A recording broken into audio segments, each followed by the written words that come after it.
The timekeeper. You left it to illuminate our hearts.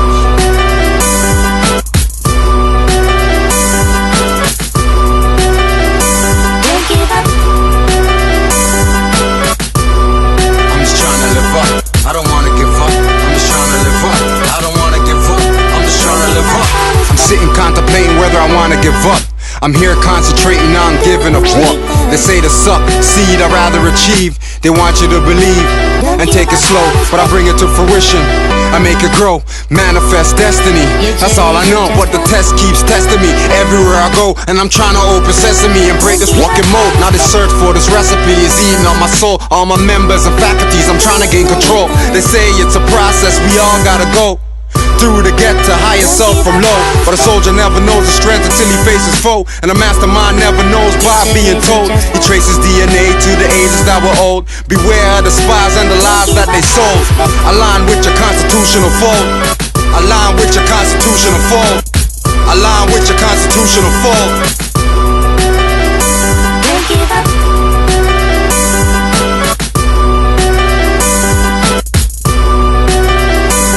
A million voices in my head saying, Jay, how could I? Why would I? A million voices in my head saying, Jay, how could I? Why would I? Future isn't just one. A million voices in my head saying, Jay, how could I? And why would I? Starly a moon.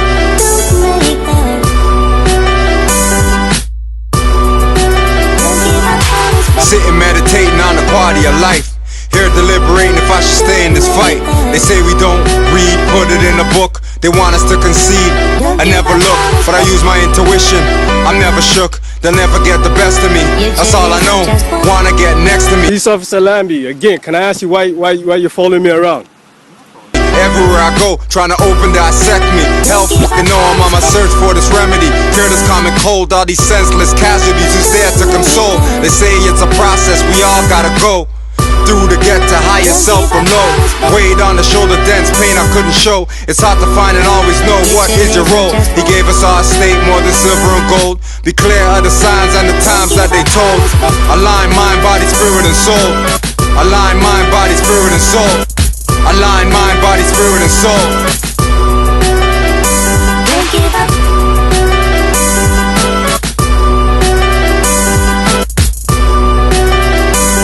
A million voices in my head saying, Jay, how could I? Why would I?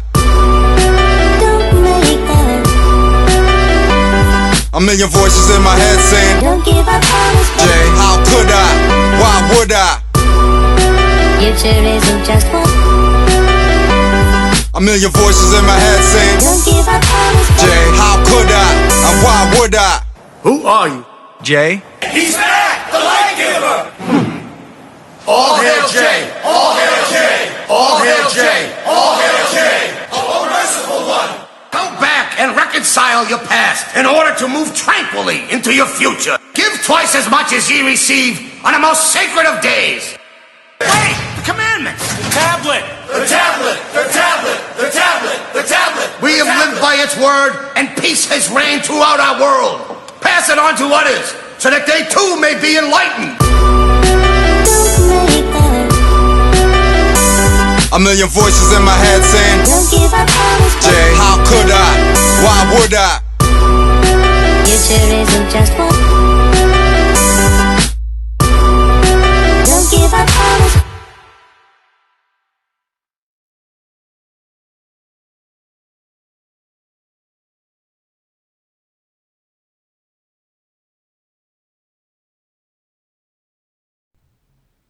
Peace, family. It's Mason Bay, and I'm proud and honored to come this day and bring you this information. Today we're reading out of the Geneva 1599 version, and we're going to touch base on a few things. And we're going to start off with Unum Sactum. and it speaks of it right here. And we're going to start right here. Boniface the Eighth was Pope of the Roman Catholic Church from 1294 to 1303. In his special charter, Papal Bull Unum Sanctum of 1302, considered by the reformers as one of the most heretical statements of papal authority ever made, Boniface insisted, furthermore, we declare, we proclaim, we define that it is absolutely necessary for salvation that every human creature be subject to the Roman Pontiff. To the Roman Pontiff. Okay? Roman Pontiff. It doesn't say, this isn't a video trying to convert anybody to any other religion, because we're all Moors. Everybody in this book is a Moor. We'll go through that also. But it says every human creature be subject to the Roman Pontiff. Why doesn't it say subject to the statutes, laws, and commandments of Yeshua? But it says that every human creature be subject to the Roman Pontiff. Now, the Roman Pontiff, Unum Sanctum, the Unum Sanctum procedures, Dum Diversas, Secret Treaty of Verona, the Christian Black Code, the 1724. You need to study all of these documents that I just referenced. Go on Google, go online, and pull them up. And you understand that people are being subjected to the Roman Pontiff. Okay? Now, in today's church, this isn't shared very much, but I'm going to go through this Bible right here. I'm going to see if I can find it real quick, because I had it highlighted. That this is what the churches are doing. They're subjecting you to the Roman Pontiff. That's what's going on. That's exactly what's going on. So let me find the verse in here, because I was studying quite a bit in this. And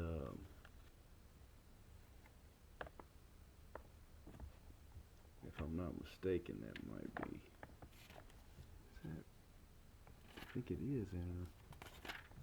I think it is in here. So, but what I'm looking for now is I'm looking for the verse of a brother here, and it's in Romans. But this brother here is Brother Paul, who we see here, and I'm using Paul because every church today is going to speak from a King James Version Bible.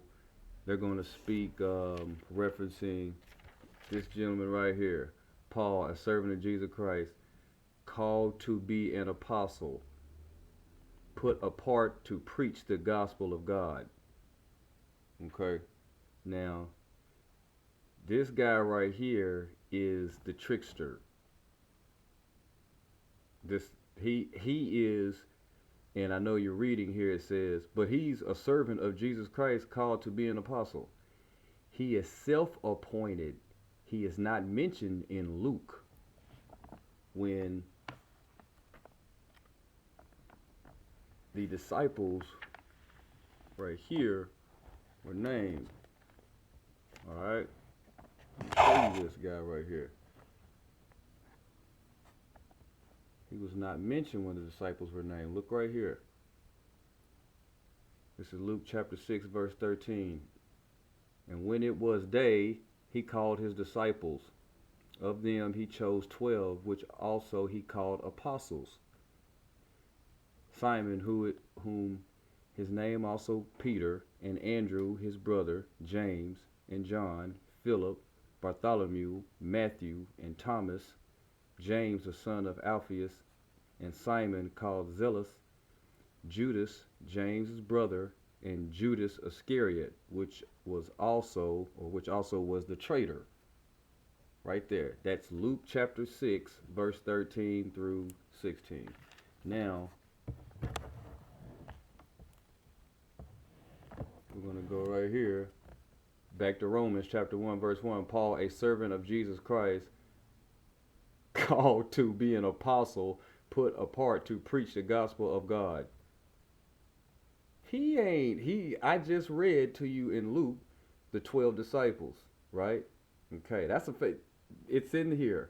I just read the 12 disciples. This guy right here, Paul, is a traitor. He's going about doing his own. He's propagating his own gospel. He's teaching. Paul is a Roman. Paul is propagating Unum Sactum. Okay? This is real. This ain't now look, I'm gonna show you right here. This is Romans chapter 2, verse 14. For when the Gentiles which have not the law do by nature the things contained in the law, they having not the law are the law unto themselves, which show the effect of the law written in their hearts, their conscience also bearing witness, and their thoughts accusing one another or excusing. Now, Paul is coming to Gentiles. Okay? Paul's coming to Gentiles. Let's take you somewhere. Because you're being deceived. You are being deceived. Now,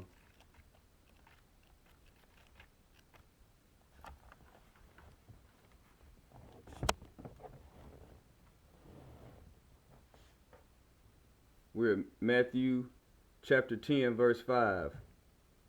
These 12 did Jesus send forth and commanded them, saying, Go not into the way of the Gentiles, and into the cities of the Samaritans enter ye not, but go rather to the lost sheep of the house of Israel.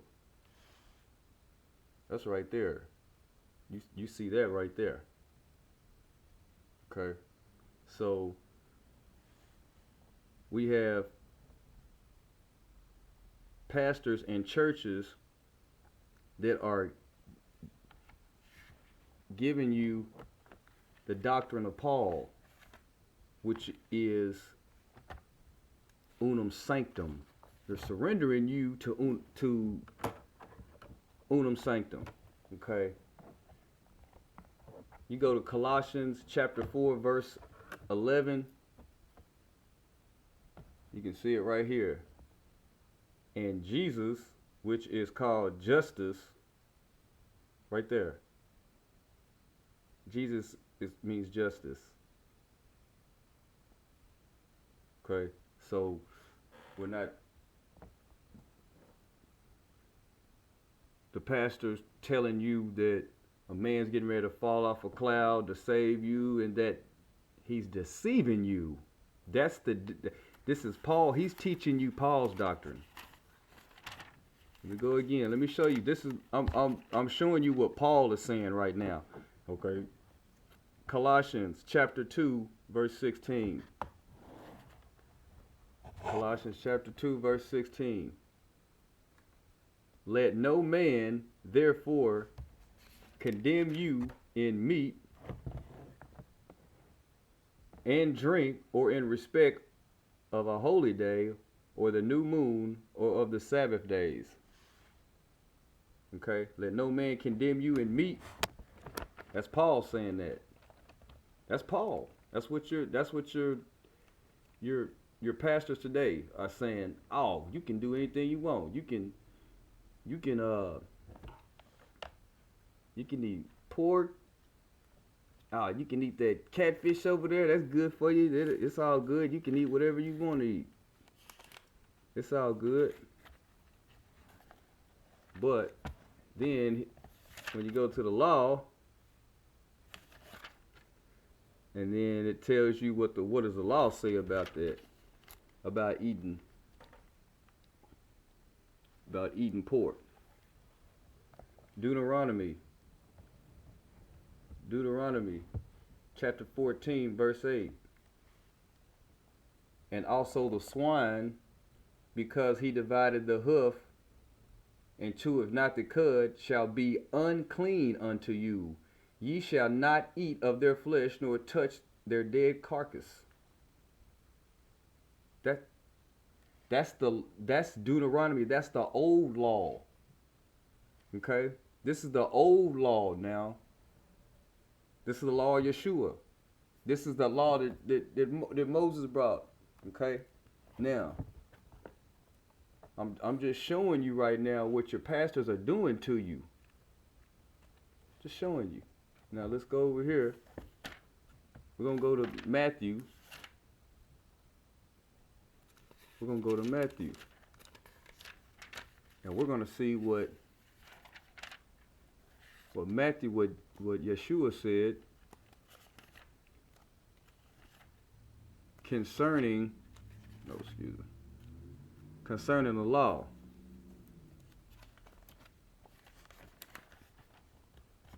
Because Paul has people deceived, and the preachers are referencing Paul when they're giving their sermons. That's what they're doing. And so now our people are lost.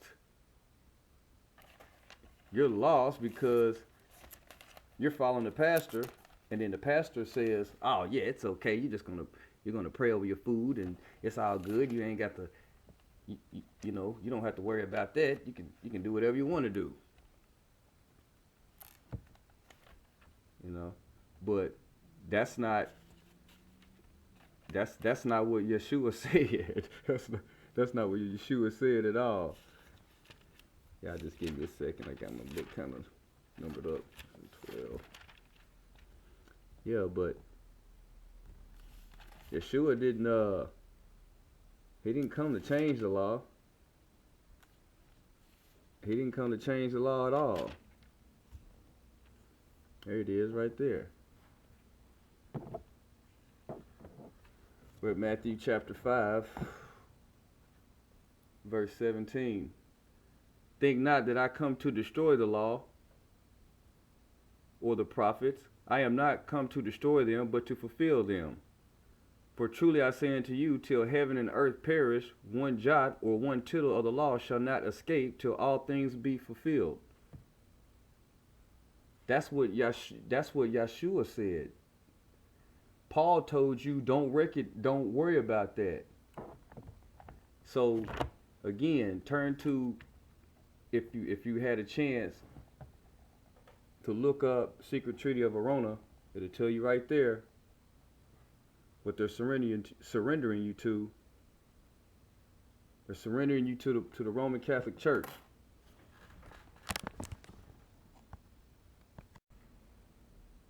And so since they're surrendering you to Unum Sactum, and that's Paul, they're surrendering you to the popes of Rome. Acts chapter 11, verse 26. This is where they start calling the people Christians right here. And when he had found himself, he brought him unto Antioch, and it came to pass that a whole year there were conversing with the church and taught much people, insomuch that the disciples were first called Christians in Antioch. Right there. That's Paul's doing. That's Paul. That's Paul calling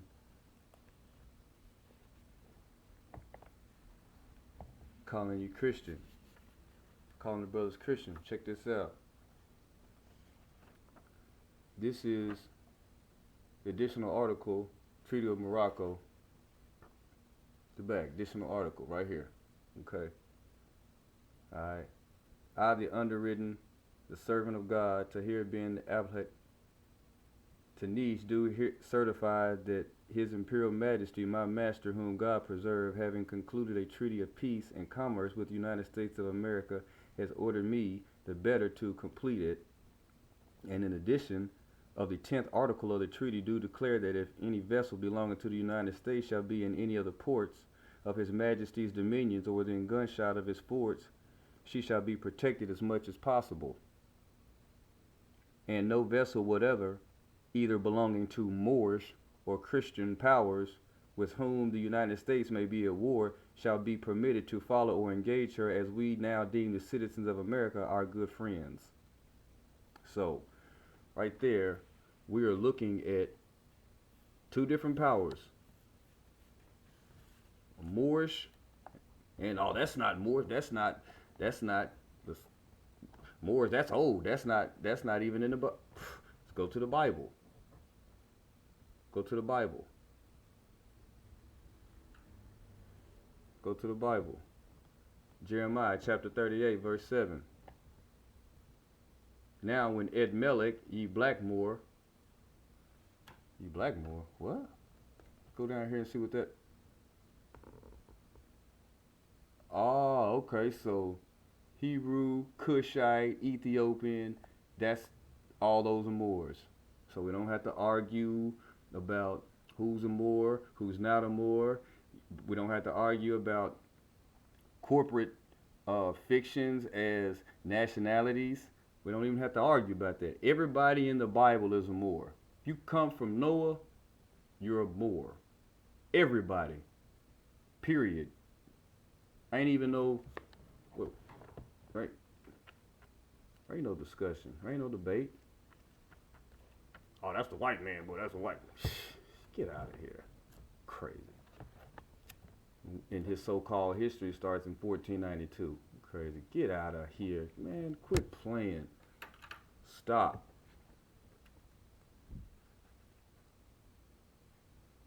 And I noticed something too. Now, turn in your book to Zephaniah chapter 2, verse 12.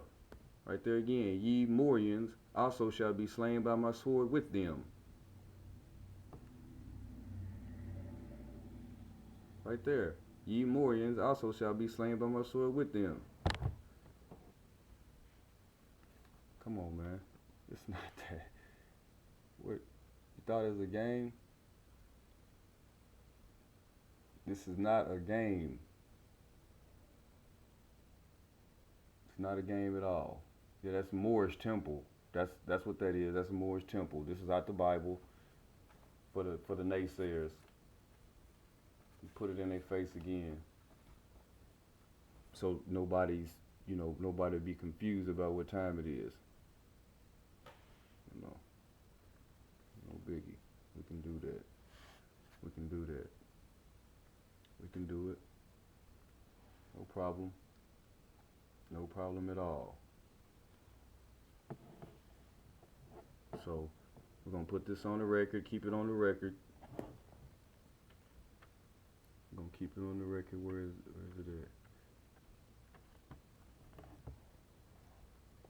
Jeremiah chapter 13, verse 23. Can the blackmore change his skin, or the leopard his spots? Then may ye also do good, that are accustomed to do evil. Right there again in your face. Jeremiah chapter 13, verse 23. Put in your face.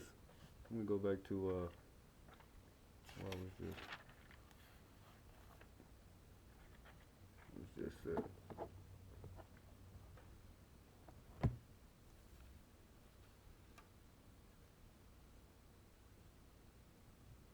And I want you to check something out too.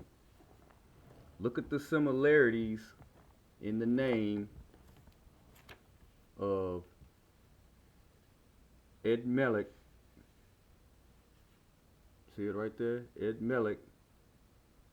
And right here, Tahir bin Abdokek. See that? Abdokek.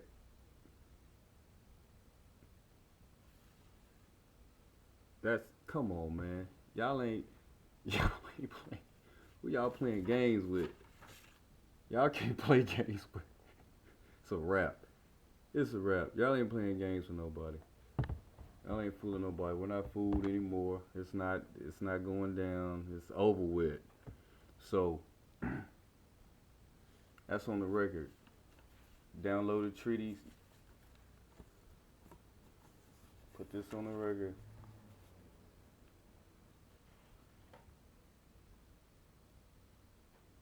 Just gonna put that on the record. Ratified by the Continental Congress.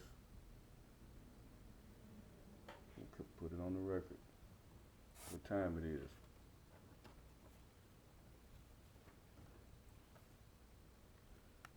We'll put on the record. Moorish powers.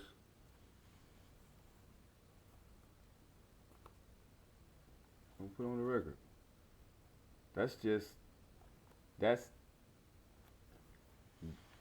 This is Treaty with Morocco. This is the Bible. The treaty says Moorish power. The Bible says Moors. Y'all go, you, who playing? Now who playing? Again, the treaty says Moorish powers, because you're a Moor, you're not a Christian. And here, Moorish temple, tribe of Judah, Moorish temple, Moorish powers, This ain't no game. This ain't no game, man. This is not a game. And all y'all out there playing, you just let your, matter of fact, let your pastor see this. Let your pastor see. And matter of fact, we're gonna go on. Let's go back to the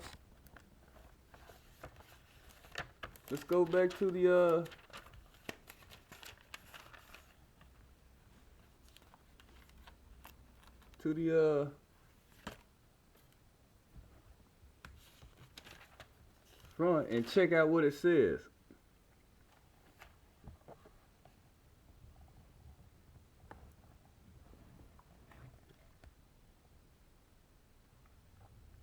Now we're gonna go right here.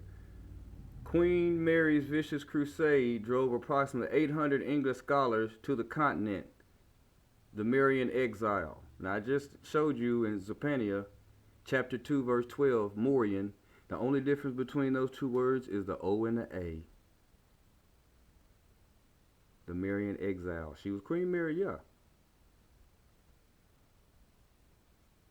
Yep. The Marian exile. And Mary means Moor. That's, yeah, she was, yeah, that's European. She was European. But Morian means Moor. Zephaniah chapter 2 verse 12. Morians. Morians means Moor. So it's in your face. It's right here in your face. And this is what the pastors are doing. Check this out. Right here. Now we'll start at the top. The marginal notes of the Geneva Bible present a systematical biblical worldview centered on the sovereignty of God over all his creation, including churches and kings. This unique Bible emphasis, thought fraught with dangers beyond spiritual debates, i.e. political and social pressure, was one of John Calvin's greatest contributions to the English reformers. For example, the marginal note in the Geneva Bible for Exodus chapter 1 verse 19 indicated that the Hebrew midwives were correct to disobey the Egyptian rulers. King James called such interpretations seditious. The tyrant knew that if the people could hold him accountable to God's word, his days as king ruling by divine right were numbered. But Calvin and the reformers defended the clear meaning of the scripture against whims of kings or popes. Thus did the Geneva Bible begin the unstoppable march to liberty in England, Scotland, and America. The marginal notes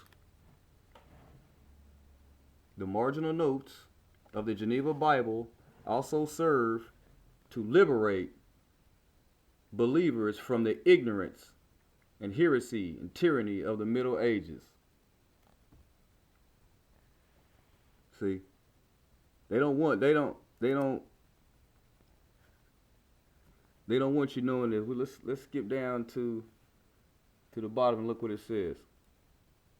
The bottom paragraph. Behold, the bold innovations of the Geneva Bible continue to have an impact in today's world because of its revolutionary format and features. The Geneva Bible became the foundation for what we call group Bible study and was a catalyst for the acceptance of the liberating doctrine of the priesthood of all believers. So they didn't want you having this Geneva Bible. They didn't want you having it. It says it. They did not want you to have the Geneva Bible. King James did not want this Bible out. King James did not want this Bible out.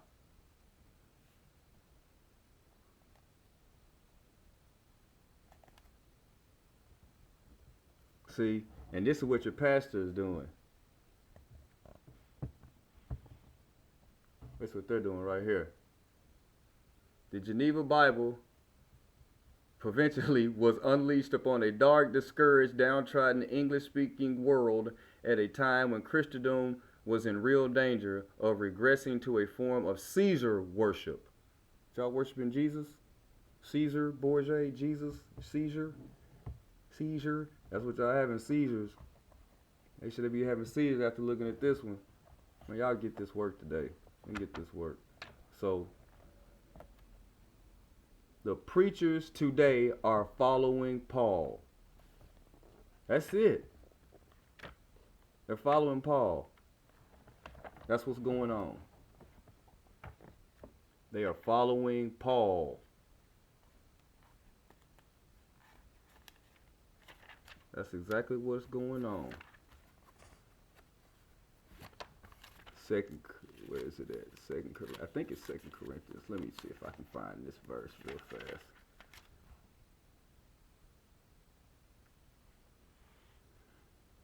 But yeah, that's where we're at, family. That is where we at. That's where we're at right now, and our people are in dire need of this information. And so, if you don't have one, you should get this. You should get this Geneva Bible. If you don't have one, it's a good study source. Good study source. So, and see, we'll go to. You gotta be careful right here. See, and this is Ephesians chapter 6, verse 5. Servants, be obedient unto them that are your masters, according to the flesh, with fear and trembling and singleness of your hearts, as unto Christ. See, that's slave owner talk right there.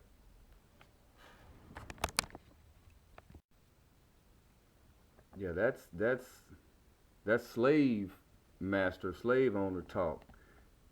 You know, when your mind isn't, when they know you're not going to go through these books and study, you're going to be prey for these vultures out here that just put these collars on and these nice suits and ride around in these Nazi sleds, you know, pimping the people, robbing you. And then these same pastors have bar membership cards. Take you back to Zappania again. Chapter 2, verse 12. Ye Morians also shall be slain by my sword with them.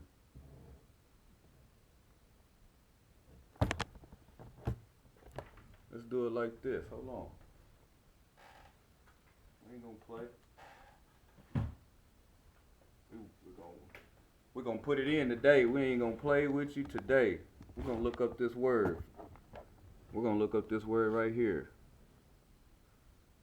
We're gonna look up Morian.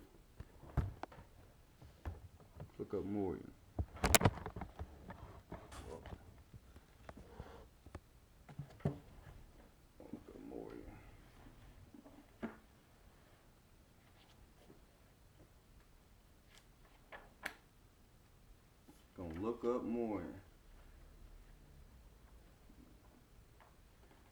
sir.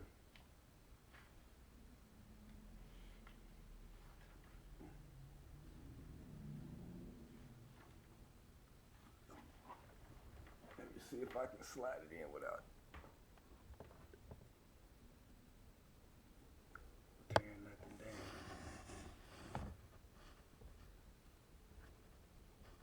It's right there. See it? Slide over here. Morian. What else we supposed to do, man? What else we supposed to do? What else are we supposed to do? Huh?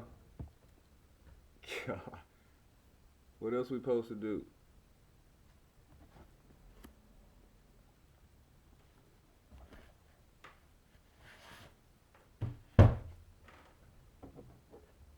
So, what's happening is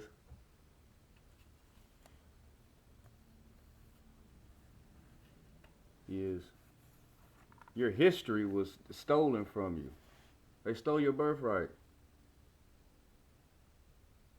They stole your birthright.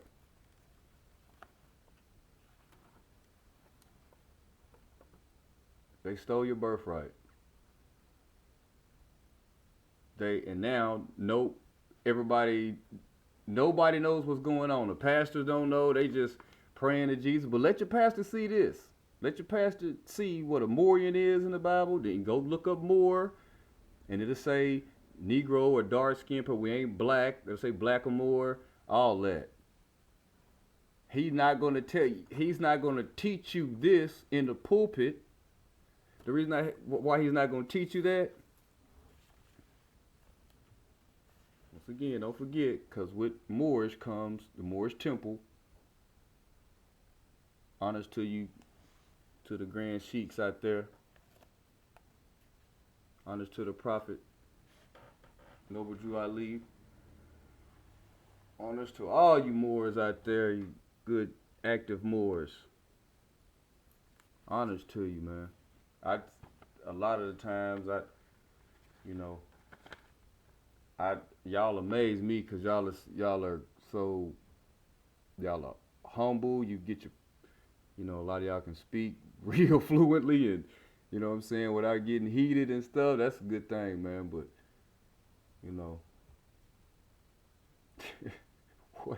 what else we supposed to do? What else we supposed to do?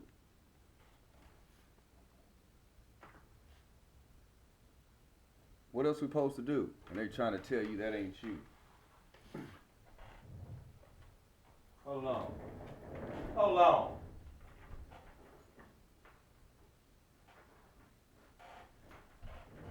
want to put this in your face. So, yeah, this gonna be a good little.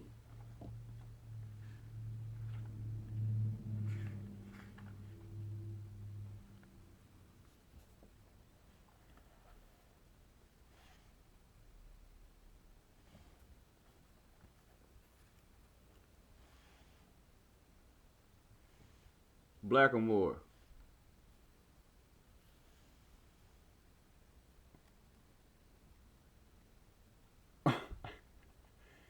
That's why the pastor not gonna tell you who you are, cause you're a slave. You're a Christian black slave, and they're subjecting you to the popes of Rome. Now, how somebody gonna look in the dictionary and see Moor, black or Moor, and we're not Negroes, and then see Moor in the Bible, and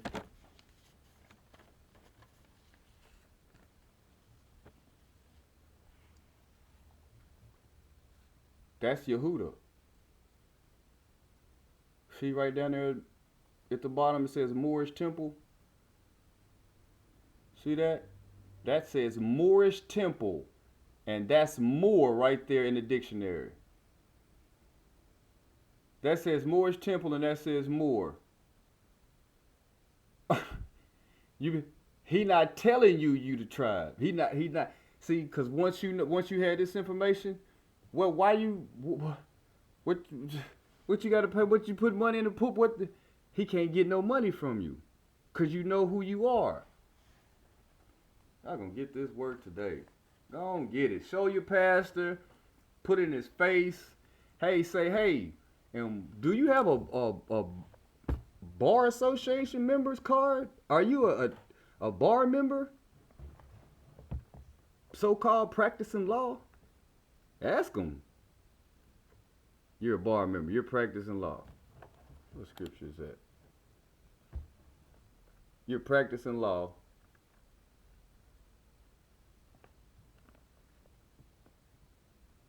You're practicing law.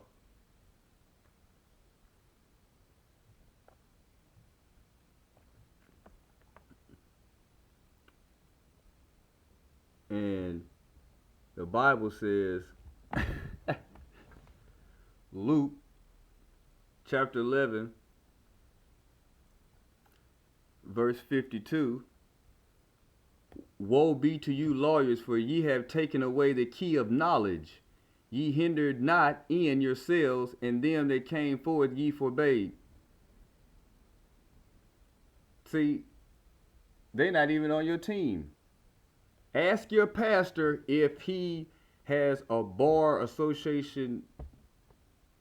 Because see, look at the top. Verse 45 at the top. Then answered one of the lawyers and said unto him, Master, thus saying thou puttest us to rebuke also. And he said, woe be you also, ye lawyers, for ye laid men with burdens grievous to be borne, and ye yourselves touch not the burdens with one of your fingers. That's what Yeshua said. Jesus told the lawyer that. Curse you. But ask your pastor, why are you why do you have a attorney? Why do you have attorney's card? Why you have a bar membership? You know why? Because he's Unum Sactum, and he's surrendering you to Rome. That's what time it is. Ask him, why is he surrendering you to Rome?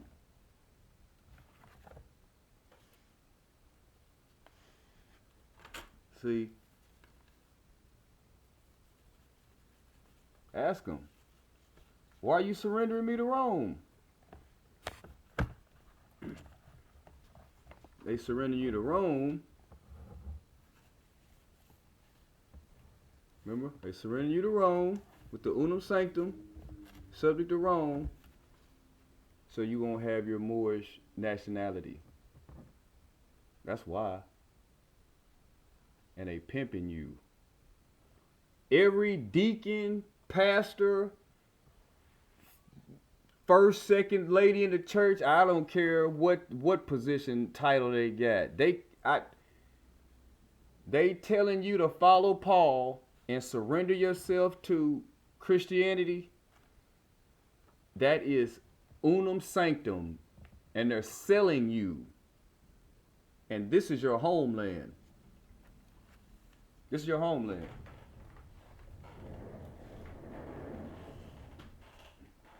This is your homeland.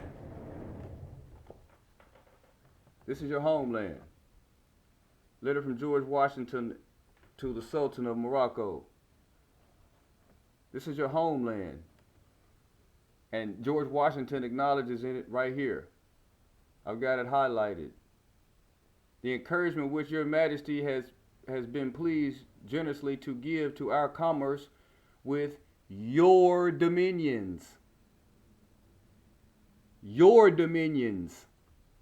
Then skip down. It gives me great pleasure to have the opportunity of assuring your majesty that while I remain at the head of this nation, I shall not cease to promote every measure that may conduce the friendship and harmony which so happily subsists between your empire and them.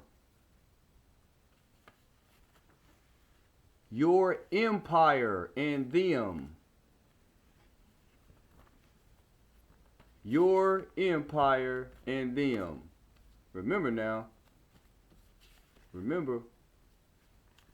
Your empire and them.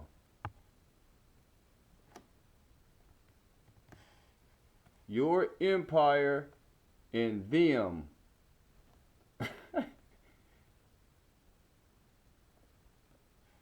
Your empire and them.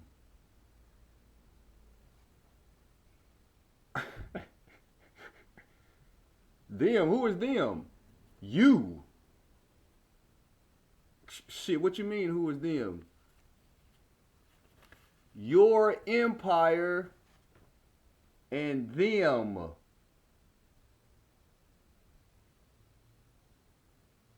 Moorish Temple? Your empire and them. Honors to the Grand Sheiks. Active in putting this knowledge out. Honors to y'all. Honors to all y'all. Sisters too. Your empire and them. Man, y'all better get this work. The Moorish or your empire and them. Come on, man. Please. Stop playing games. Stop playing games.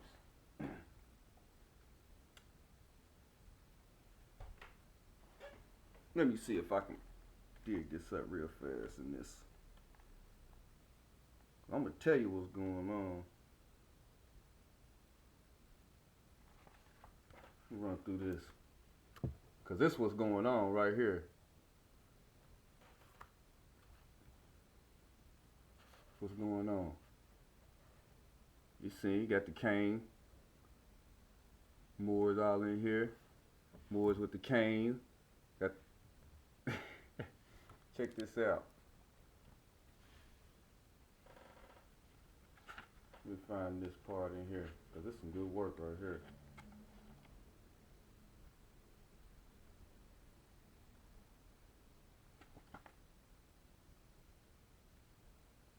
This is some good work.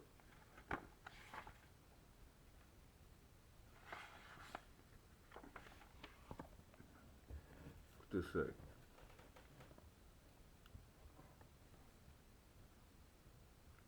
Negro education. The problem of Negro education. The problem of how to educate thousands of illiterate freed slaves needed to be addressed. The federal government created the Freedmen's Bureau, whose one of many responsibilities was to set up schools and teach the freed slaves.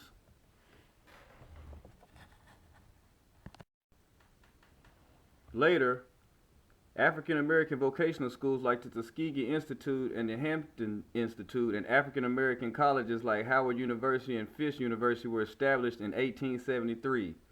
Helen W. Ludlow examined the problem of Negro education. Now,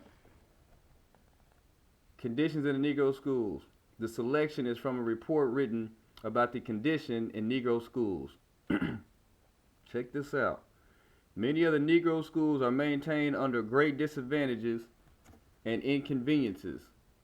Here's an instant. I saw two colored men at work in one room with a school in which the average daily attendance for the winter was 126. They had to conduct recitations at the same time in opposite corners of the room.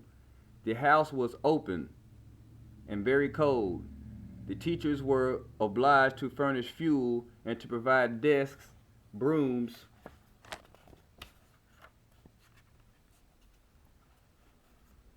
blackboards, and all other appliances at their own expense. The school was free to the pupils, the salaries of the teachers being paid out of the public school fund. The house in which the school was maintained was owned by some Northern Missionary or Aid Society and was held by colored trustees living in the town in which it was situated. They were too poor to repair or improve the building, and the white public school officers would not, perhaps could not under the law, appropriating anything for repairs to the house unless the colored people would surrender their title to the property, which they declined to do. See that? Surrender your title to the property, which they declined to do. But you let a pastor, you go to a pastor and you tell him, I'm having issues with these people trying to take my property, etc., etc. He gonna tell you, you need to pray about it. That's what he gonna tell you. He gonna tell you need to pray about it. That's what he's gonna say.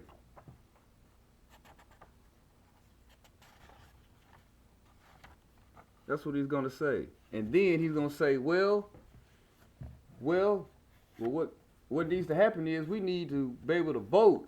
You need to go vote so the laws can get changed. That's what he's gonna say. You need to vote so the laws can get changed. In 1870, the 15th Amendment became law. African American males have finally, we know that's a BS.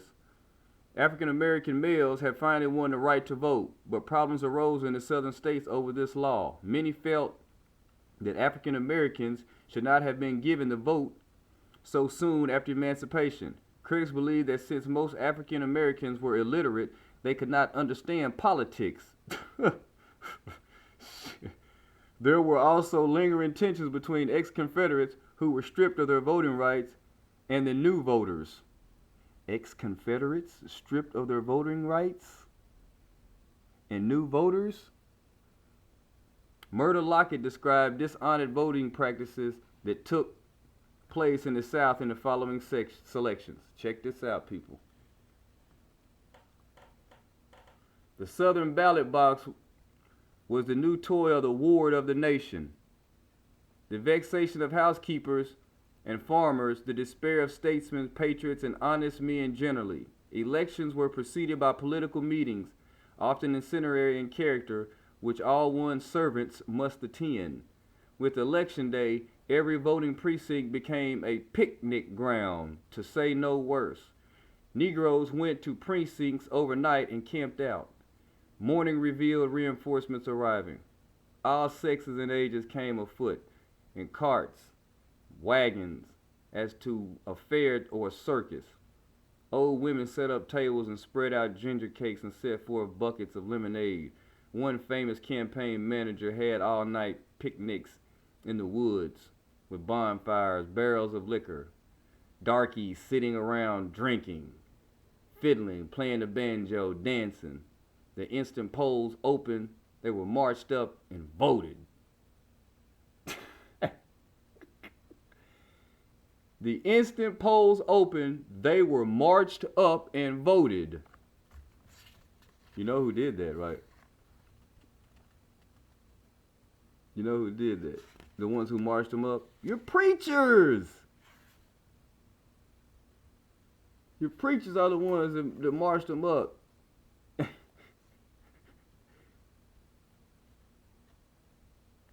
Your preachers marched them up, brother.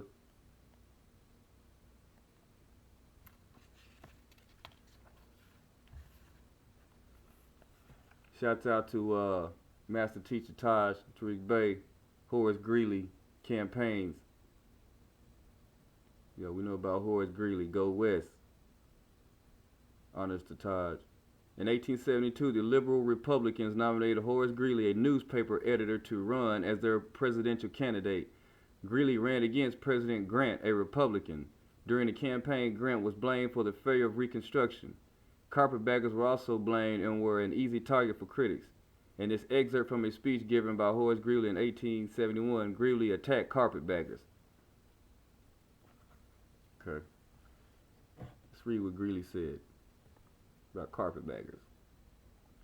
Reconstruction governments were made up of African Americans, white Southerners, and Northerners. The Northerners who went south to serve in the Reconstruction governments were called carpetbaggers. The term comes from the fact that they carried their belongings in large cloth bags. Most carpetbaggers were good people who wanted to help both blacks and whites. Some worked for the Freedmen's Bureau. Others were businessmen who came to invest their money. Also, many ex-Union soldiers decided to stay and help rebuild the southern states. Many white Southerners resented the carpetbaggers for several reasons. Primarily, the white Southerners disliked Northerners running their governments and disapproved of the carpetbaggers' acceptance of African Americans as their equals. Scallywags were Southern natives who worked with African Americans and white Southerners for their own personal gain. Most wanted to make fast money and gain political power. They often took advantage of people and gained a reputation of being ruthless. So, but this is a real good book. You can go over. And these, I mean, we gotta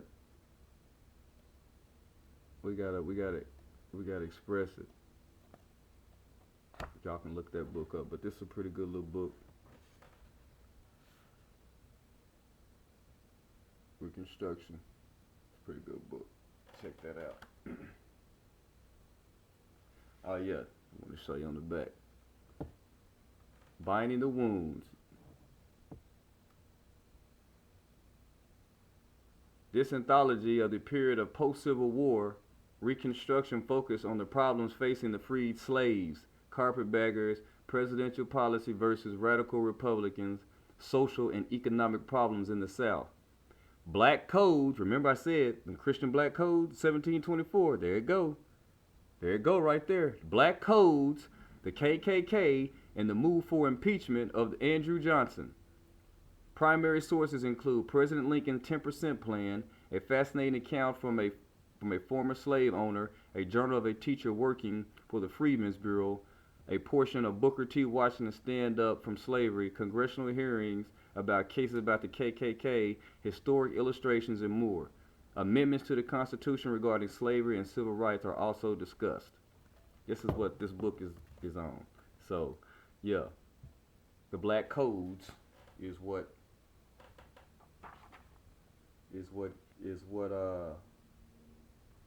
your pastors are putting you under right now. The black codes. That's exactly what's going on right now. Because he's not going to tell you. Your pastor going to talk about the tribe of Judah all day long. He going to talk about the tribe of Judah all day long. He going to preach on it in the Bible. He going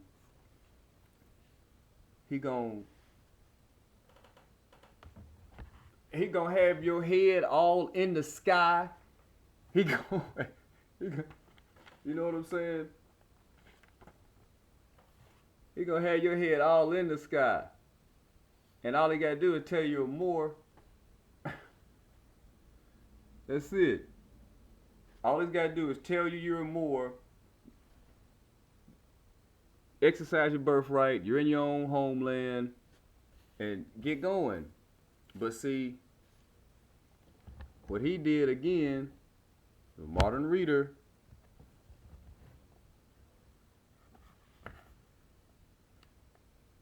furthermore, we declare, we proclaim, we define that it is absolutely necessary for salvation that every human creature be subject to the Roman pontiff.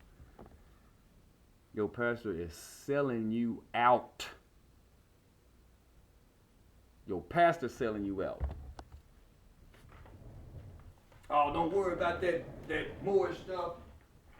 Don't worry about that Moorish stuff.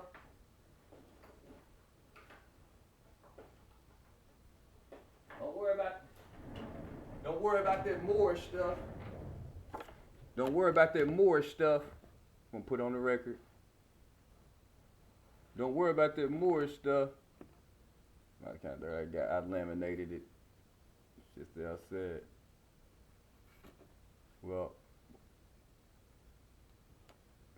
yo, don't worry about that Moorish stuff. No, don't worry about that Moorish stuff. What did I say, Moorish temple? Don't worry about that Moorish stuff. But he gonna keep you in the Bible, but he ain't gonna walk you through the Bible. Yeah. And let me put this for my brothers. For my brothers, I just got those laminated. Just show them.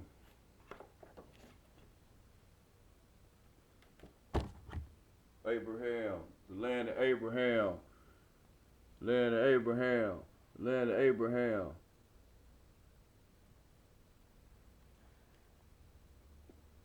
Terra de Abram. Land of Abraham. Oh, so this is America's the land of Abraham. Is that what that says right there on there? I took the top part of that out so y'all could read that better. But you see it right there. What's that say? Terra de Abra. That's North America. Playing games, man. We ain't playing with y'all. We ain't playing with y'all. We ain't playing with y'all. That's North America, land of Abraham, right here. Not over. But we'll take you around the globe. Let's take you around the globe. This old throwback globe. Take you around the globe. Take you around the globe. We'll take you around. See what's popping. Throwback globe. Take you around.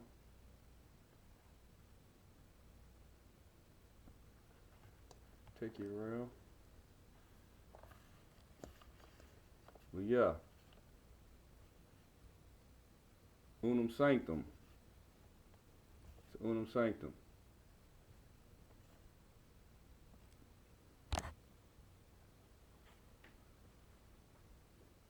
Unum Sanctum. So, you know, we're going to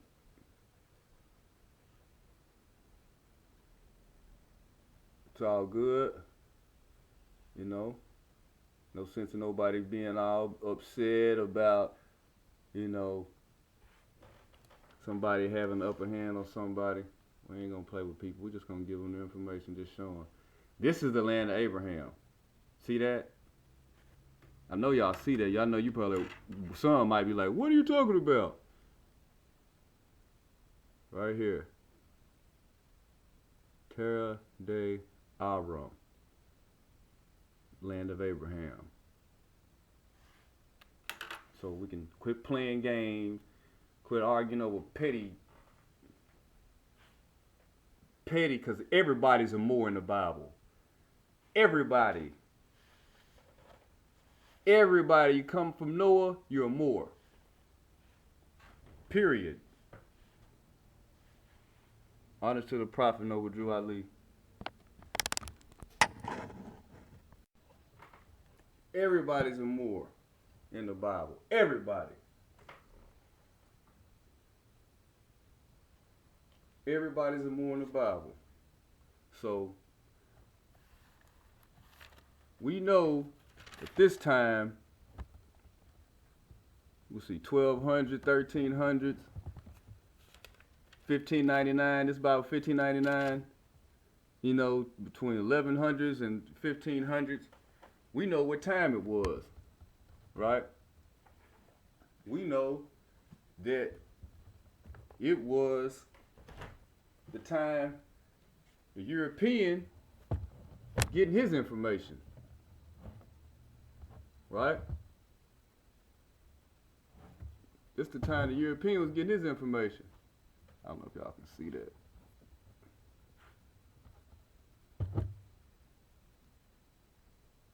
It's Renaissance. It's a Renaissance. We ain't playing. The Moors are right doing that. The Moors in the Renaissance in Italy and Tuscany and all that. Man, you quit playing, man. Let me show y'all what time it is. Ain't no game. It's not no game. This ain't no game.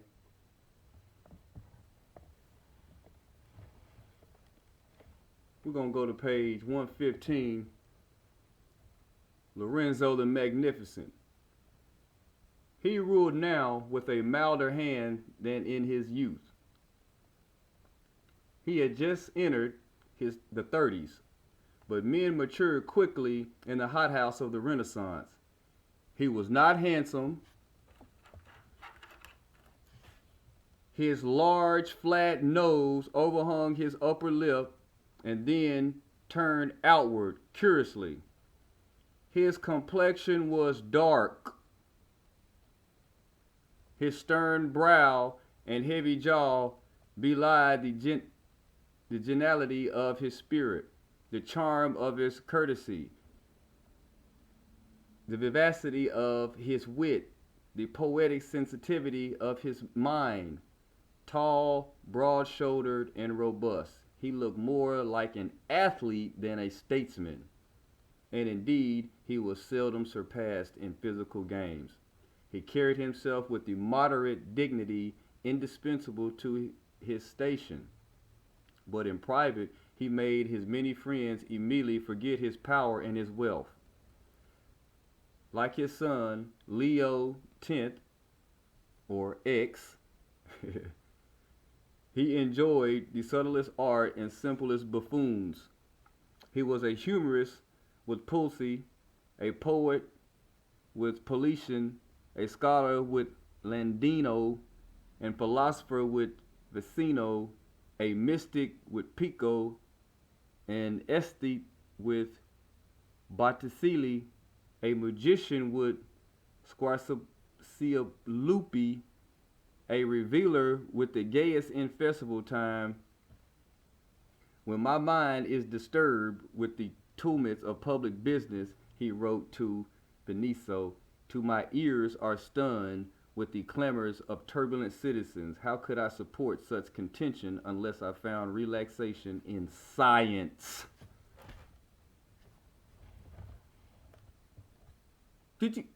And my ears are stunned with the clamors of turbulent citizens. How could I support such contentions unless I found relaxation in science?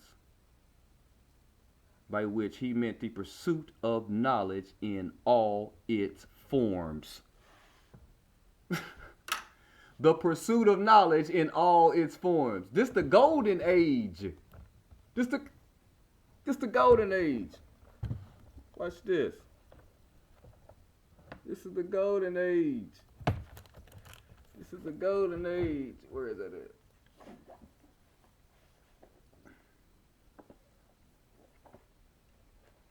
The golden age.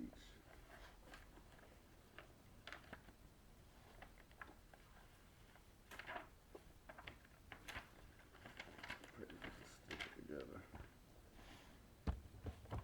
Where is this page at? Yes, sir. Here we go. Now.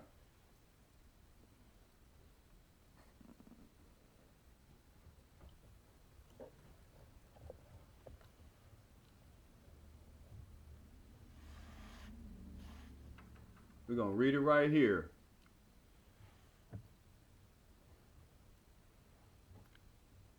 Tomb effigies of Lodovico, Il Moro and Beatrice de Est. The Renaissance. Yep. That's a Moor.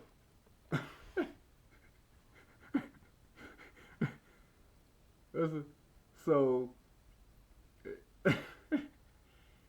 man, y'all ain't talking about nothing.